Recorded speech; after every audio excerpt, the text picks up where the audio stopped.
My friends, I want you to pause for a moment and look inward, because what I am about to tell you may alter the very foundation of the way you have been approaching your desires.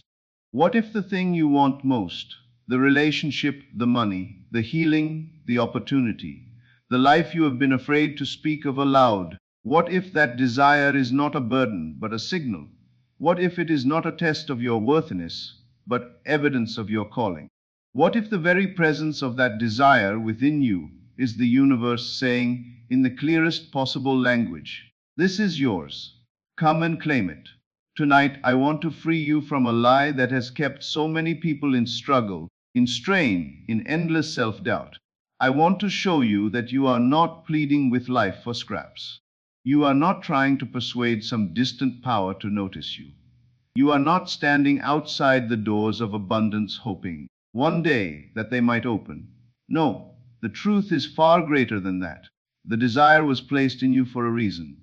It was not planted there to mock you. It was not given to torment you with the sight of something impossible. It was placed there as a seed, as a promise, as an invitation.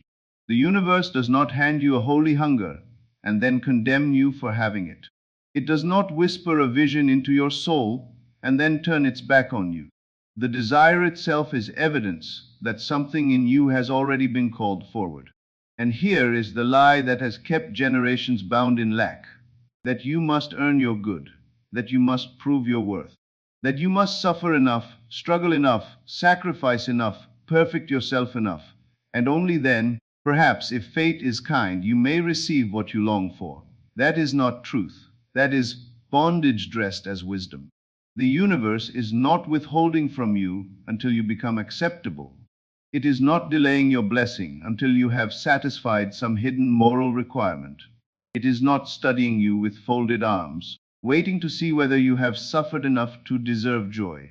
The truth is far simpler, far deeper, and far more liberating. Assumption creates reality, and what most people do not realize is this: the moment a desire is born within you, the answer has already been given. The very fact that you can conceive it means that it exists for you in possibility. The very fact that you can feel it, imagine it, long for it, means it has already touched your consciousness. It is already yours in seed form, waiting only for your acceptance. You are not trying to get the universe to give you something. You are learning to accept what the universe has already offered. Ask yourself honestly, why would a desire appear in your mind if it were not meant to be experienced? Why would your imagination open a door if there were nothing behind it? Why would your heart burn with longing for a thing that had no place in your life? The desire itself is proof. It is not random. It is not meaningless. It is not a cruel accident. It is a divine invitation. And yet, what do most people do when they receive it? They question it. Am I worthy? Do I deserve this? Am I ready? Have I earned it? Maybe I need to become someone else first. Maybe I need to wait. Maybe I am not enough yet. And in asking those questions, they do something tragic. They place a barrier between themselves and the very thing life is trying to give them. Let me say this clearly. The universe does not send you desires to punish you. It does not give you a vision of fulfillment only to mock you with delay. When a desire rises in your heart and refuses to leave, that is not your weakness speaking. That is divine intelligence calling you forward. That is God saying, "This is for you. Now assume it. Now live from it. Now accept it as already done." You may look at someone else's life and wonder why your desire is so specific. Why do you want this path, this person, this work, this healing, this future? Why not something else? Because it is yours. Because your expansion is not identical to anyone else's. Because the journey of your soul is unique, and the desire that lives in you is tailored to that journey. You are not meant to want what everyone else wants. You are not meant to be driven by the same call as the people around you. What burns within you is not an accident. It is direction. A persistent desire is not a disturbance. It is a summons. And know this: the universe would not call you toward something you could not have. It would not draw your attention to a closed door and call that destiny. The door appears only because the way is already prepared in another dimension of being. You are not creating the possibility through effort. You are becoming conscious of what was always available. I once spoke with a man who carried a story inside him for years. He wanted to write a book, but he told himself he was not educated enough, not skilled enough, not important enough. He said, "Who am I to write a book? There are real writers. There are trained people. There are people far more qualified than I am." I asked him a simple question. "Then why was that story placed in you and not in someone else?" He became quiet. I said, "Do you think the universe makes mistakes? Do you think the impulse that keeps returning to your heart is meaningless? Do you think the thing that will not leave you was given to you by accident?" He looked at me, and something softened in him. Then I told him, the desire itself is the evidence. The very fact that it lives in you means it is meant to be expressed through you. That changed him. He stopped asking whether he had earned the right to write. He stopped trying to prove he was worthy. He simply accepted that if the desire was there, the invitation was real. He began to write from that understanding. The book was published. It reached thousands, not because he finally became worthy, but because he finally agreed with what was already true. That is what I want you to understand. Your desire is not a test. It is not a trick. It is not a trap. It is an invitation.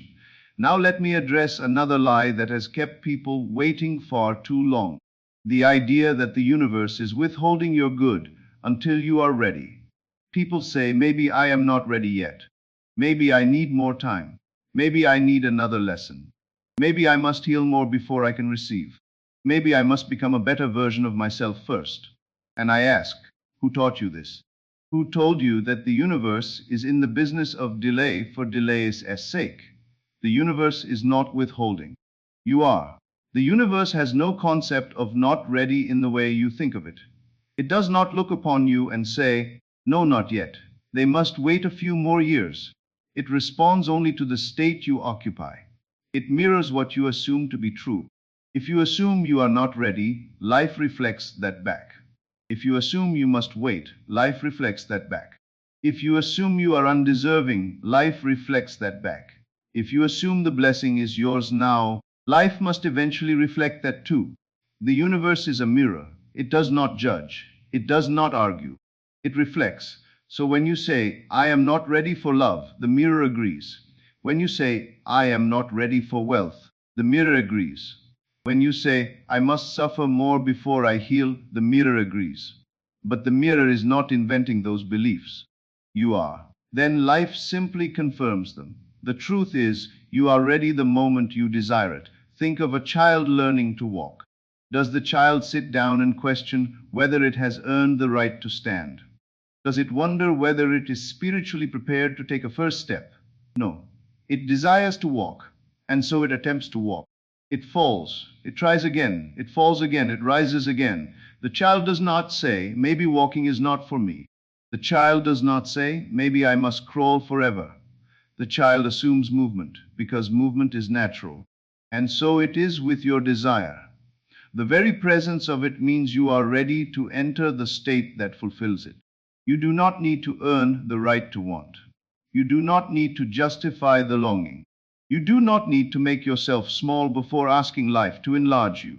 You simply need to assume the thing desired is already yours.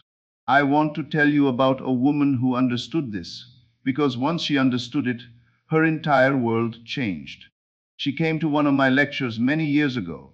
She was in her 40s, unmarried, and deeply lonely. She had convinced herself that love had passed her by. She believed she was too old, too late, too overlooked. She told herself the good men were gone, and that perhaps she had been meant to live and die alone. And yet the desire for love remained in her heart. It would not go away. After the lecture, she came to speak with me. She said, I want to believe what you are saying, but I struggle with this one thing. How do I know the universe actually wants me to have love? How do I know I am not simply fooling myself? I looked at her and asked, do you desire it? More than anything, she said. Then I said, that is your answer. The desire itself is proof that the universe wants you to have it. She was silent. I continued, the universe does not plant a longing in your heart only to deny it forever. The longing is not the punishment. It is the path. Then something in her changed. She stopped asking permission. She stopped debating whether she deserved it.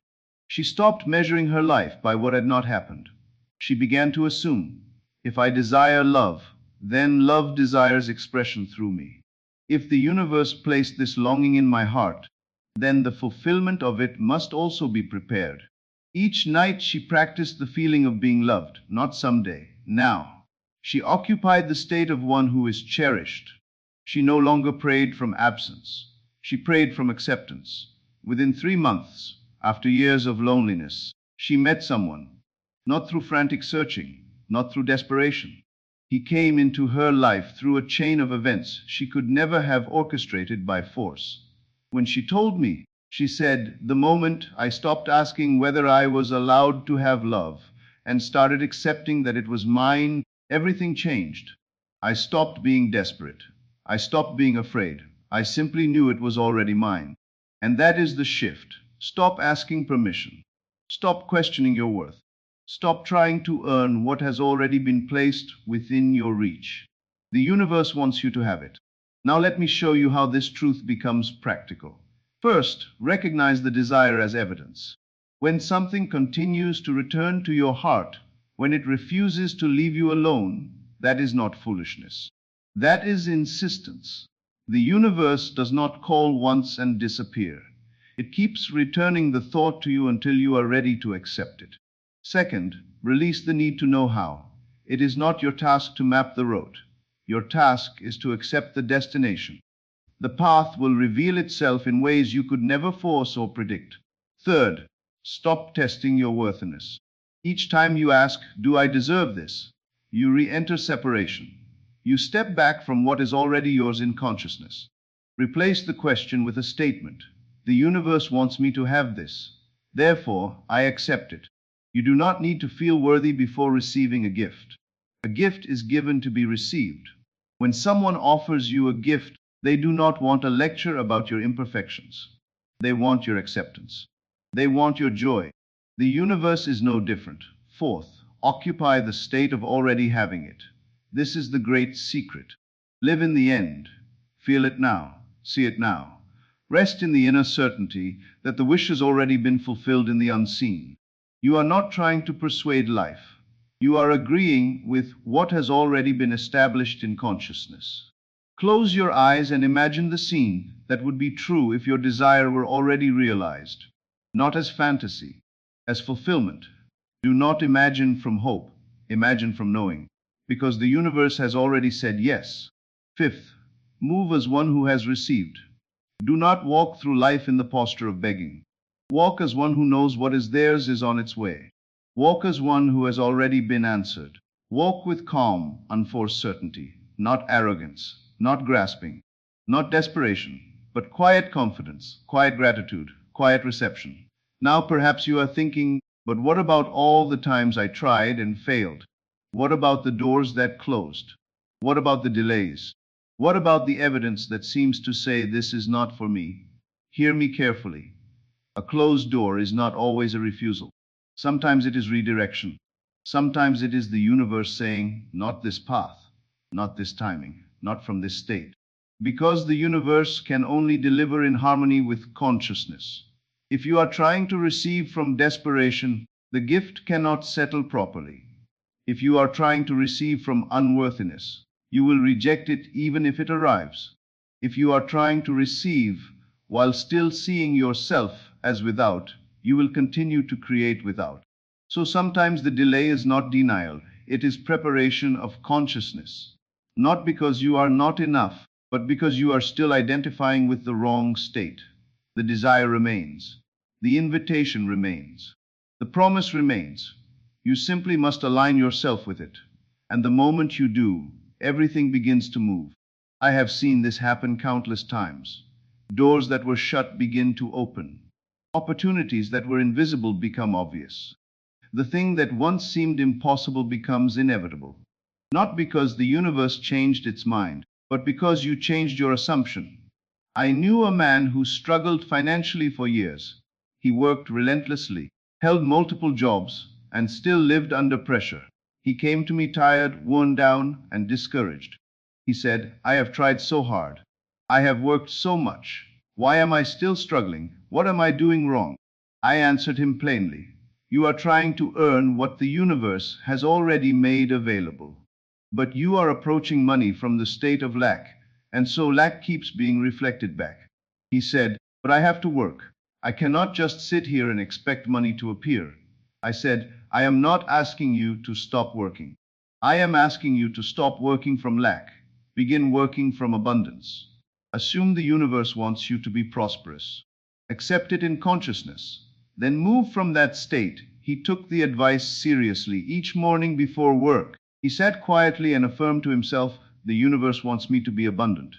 I accept this. I am abundant now in consciousness." He began to imagine what financial ease felt like.